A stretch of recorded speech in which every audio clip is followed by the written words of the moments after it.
ഒന്ന് നിന്നെ. അല്ല, എന്നോടാണോ? കണ്ടിട്ടും കാണാതെ പോയാ എനിക്ക് നിന്നെ മനസ്സിലാവില്ലെന്ന് കരുതിയോ? നിന്റെ ഈ കറുത്ത വസ്ത്രം ഞാൻ ഒരിക്കലും മറക്കില്ല. കുട്ടിക്ക് ആള് മാറിപ്പോയതാന്ന് തോന്നുന്നു. എനിക്ക് ആള് മാറിയിട്ടൊന്നും ഇല്ല. രാത്രിയില് പ്രേതം പോലെ വന്ന് എന്നെ പേടിപ്പിച്ചിട്ട് നല്ല കുട്ടിയായിട്ട് അഭിനയിക്കുന്ന കണ്ടോ? ആരാ നീ? എന്തൊക്കെയാ നീ പറയുന്നേ? എനിക്കൊന്നും മനസ്സിലാവുന്നില്ല. ആരുടെ മുന്നിലാടി നിന്റെ ഈ വേഷം കെട്ട്? എന്റെ മുന്നിലോ? ഇവളുടെ തലയ്ക്ക് നല്ല സുഖമില്ലാന്ന് തോന്നുന്നു. തലയ്ക്ക് സുഖമില്ലാത്തവരോട് സംസാരിക്കാൻ എനിക്ക് തീരെ താല്പര്യമില്ല. നിക്കടി അവിടെ. അങ്ങനെ പോയാലോ? കുട്ടി, നീ വെറുതെ പ്രശ്നം ഉണ്ടാക്കരുത്. പാർവതി വിട്. ഇല്ല, നീ അങ്ങോട്ട് മാറ്.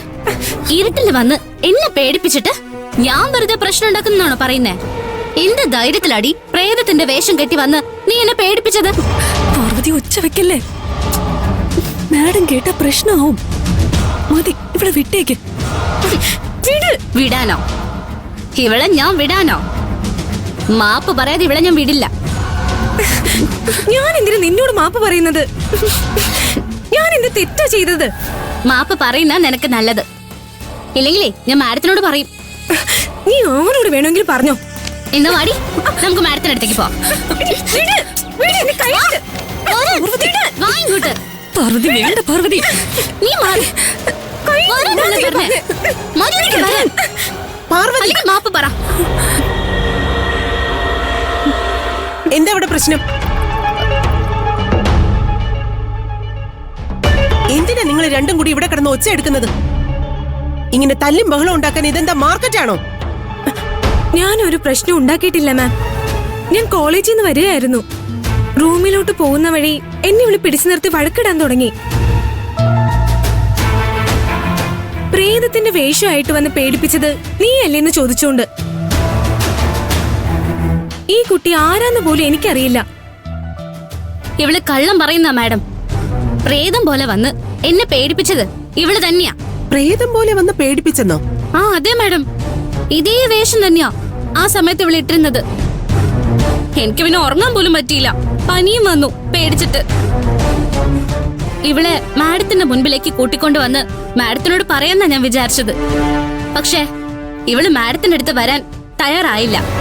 അപ്പോഴാ ഞാൻ ഇവളുടെ കൈ കയറി പിടിച്ചത്. ഞാൻ കൈ കയറി പിടിച്ചതും ഇവൾ ഒച്ച വെക്കാൻ തുടങ്ങി. പ്രേതത്തിനെ കുറിച്ച് പിശാചിനോട് പരാതി പറയുന്നേ അല്ലേടി?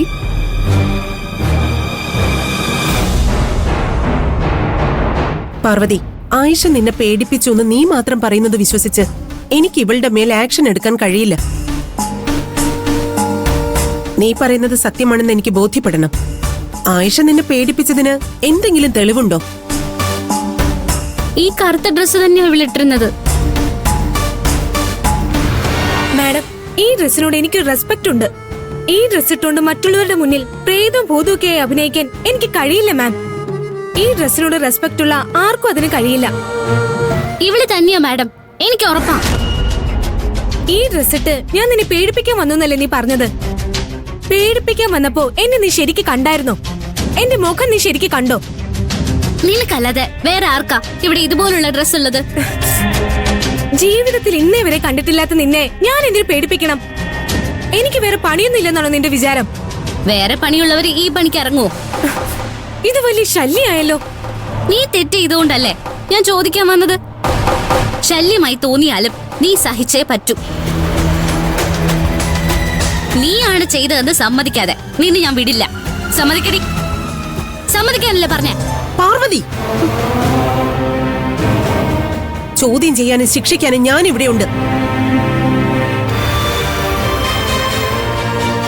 നിങ്ങൾ രണ്ടുപേരും നല്ല കുട്ടികളാണെന്ന് ഞാൻ കരുതിയത്. ഞാൻ ഇവിടെ നിൽക്കുന്നുണ്ടെന്ന് പോലും കണക്കാക്കാതെ പരസ്പരം കടിച്ചു കീറുന്ന നിങ്ങളാണോ നല്ല കുട്ടികൾ? ഞാനൊരു പ്രശ്നം ഉണ്ടാക്കിയിട്ടില്ല. ഇവളാ. നിങ്ങൾ രണ്ടുപേരും പറയാനുള്ളത് പറഞ്ഞു കഴിഞ്ഞില്ലേ? ഇനി എനിക്ക് പറയാനുള്ളത് കേൾക്ക്. ഞാൻ പറഞ്ഞു തീരും വരെ നിങ്ങൾ രണ്ടുപേരും ഒരു അക്ഷരം മിണ്ടരുത്. പാർവതി, ആയിഷ നീ വിചാരിക്കുന്ന പോലെ കുഴപ്പക്കാരിയൊന്നുമല്ല. നല്ല കുട്ടിയാ. ഇവൾ ഇവിടെ വന്നിട്ട് 2 ദിവസമേ ആയുള്ളൂ. പക്ഷെ നിങ്ങളൊക്കെ വരുന്നതിന് മുൻപേ ഇവിടെ പ്രേതത്തിന്റെ ശല്യമുണ്ട്. നീ കണ്ടത് ആയിഷയല്ല, ഇനി ഇതിന്റെ പേരിൽ നിങ്ങൾ രണ്ടുപേരും വഴക്കുണ്ടാക്കരുത്.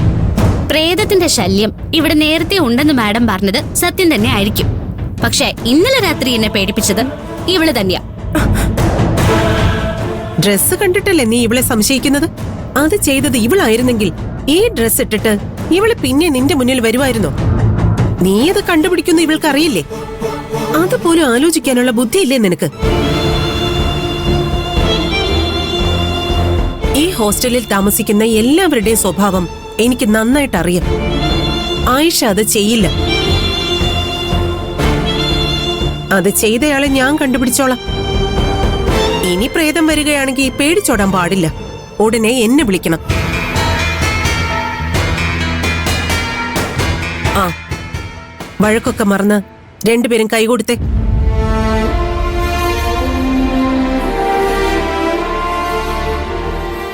പാർവതി,